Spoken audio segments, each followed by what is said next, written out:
Galatians chapter 4. Think of it this way. If a father dies and leaves an inheritance for his young children, those children are not much better off than slaves until they grow up, even though they actually own everything their father had. They have to obey their guardians until they reach whatever age their father set. And that's the way it was with us before Christ came. We were like children.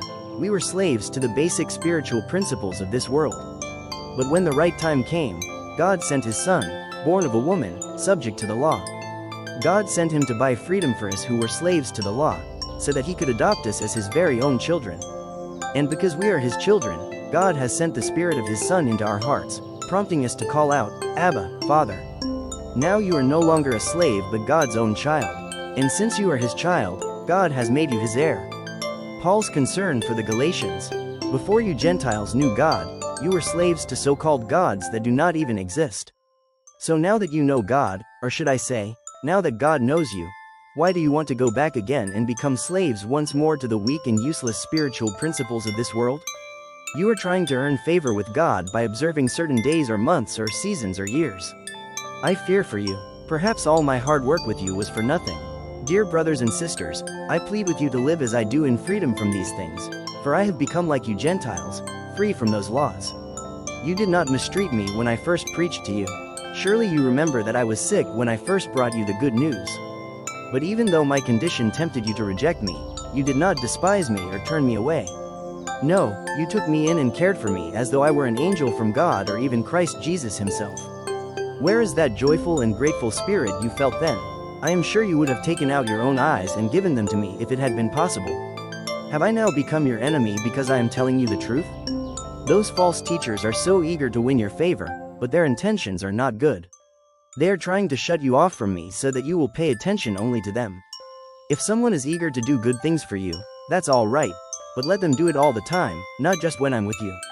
Oh, my dear children, I feel as if I'm going through labor pains for you again, and they will continue until Christ is fully developed in your lives.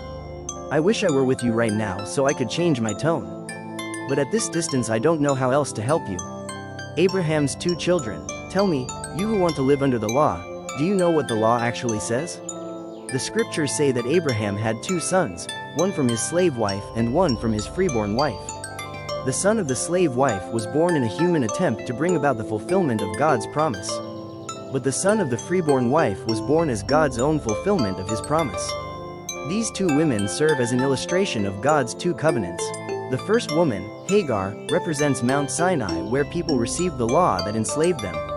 And now Jerusalem is just like Mount Sinai in Arabia, because she and her children live in slavery to the law. But the other woman, Sarah, represents the heavenly Jerusalem. She is the free woman, and she is our mother. As Isaiah said, "Rejoice, O childless woman, you who have never given birth. Break into a joyful shout, you who have never been in labor. For the desolate woman now has more children than the woman who lives with her husband.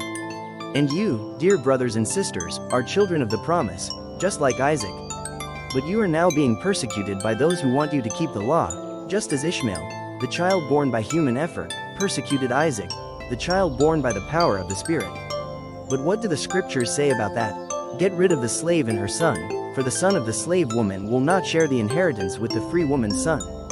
So, dear brothers and sisters, we are not children of the slave woman. We are children of the free woman.